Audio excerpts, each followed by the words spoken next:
You should read Shazam, The Monster Society of Evil by Jeff Smith. But before we get into my thoughts and review on this comic, be sure to hit that subscribe button and bell notifications so you don't miss any future updates or episodes. So on the surface, Shazam and the Monster Society of Evil is a very straightforward good versus evil, bad guys and good guys hero story that is also a great retelling of Captain Marvel's origin story. And yes, I do say Captain Marvel because from 1940 to 2016, that was his name. And then in 2016, with DC's New 52, they actually changed his name to Shazam. But yeah, in this story, Billy Batson gains the powers of Shazam and becomes Captain Marvel. And then they face off against the Monster Society of Evil, one of his classic villain teams from the golden age of comics. And actually, fun fact for you, the Monster Society of Evil was the very first supervillain team in comic books. It is a great modern reimagining of Captain Marvel's origin story. They do change some things, such as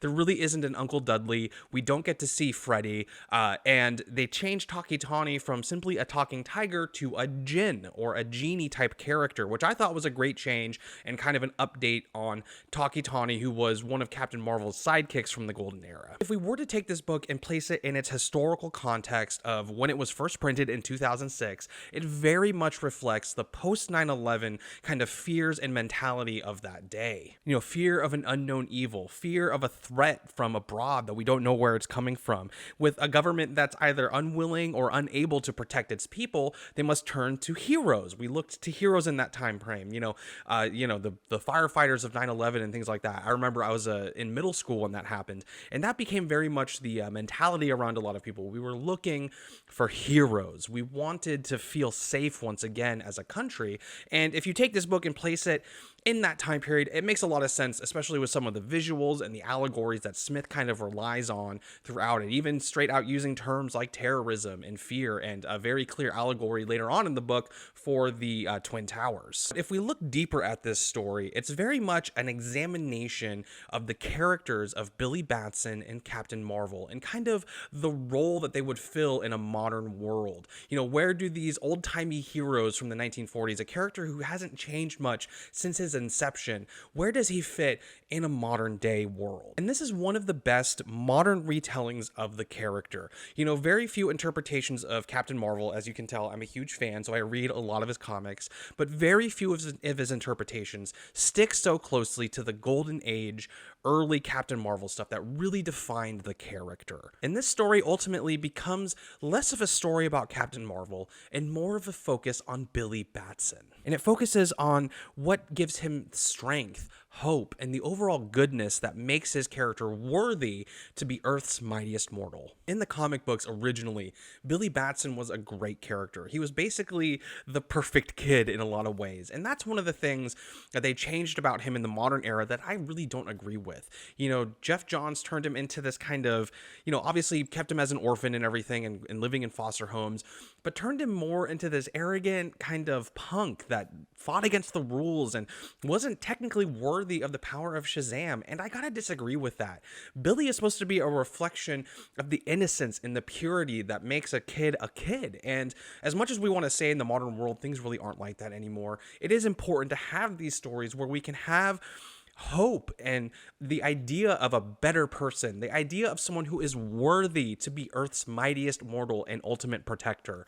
And I think that's an important part of Billy that needs to be maintained. And Jeff Smith, throughout this book, does a great job of highlighting that. And I think one of the best things that he does in order to do this is Billy Batson and Captain Marvel are actually separate characters, which is the way he was written up until, the first Crisis event.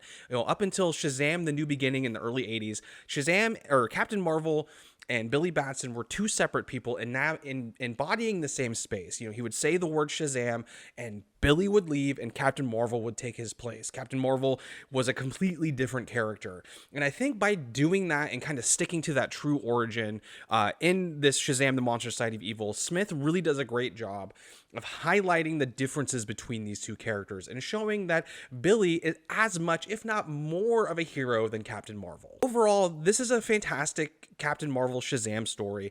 If you want to get to know the character, if you want to get to know how he should be represented in comic books, this is a great example. You know, if you read the foreword and the epilogue, Jeff Smith is a big fan of Shazam, as is Alex Ross. And Alex Ross actually wrote the foreword for this book and was just giving it all kinds of praise. And it really sets up the perfect kind of framework for this narrative. Now, when it comes to the art, you know, it's very cartoony, which if you're a longtime Shazam fan like myself, you're kind of expecting that, because really that's how his character has always been shown. You know, the 1940s and the golden era of comics, the art style was very cartoony. Even when they first brought him over to DC in 1972, they maintained that very cartoony, childish kind of art style. And it really isn't for everyone, and I completely get that. But Jeff Smith does a great job of kind of giving it that modern feel as well.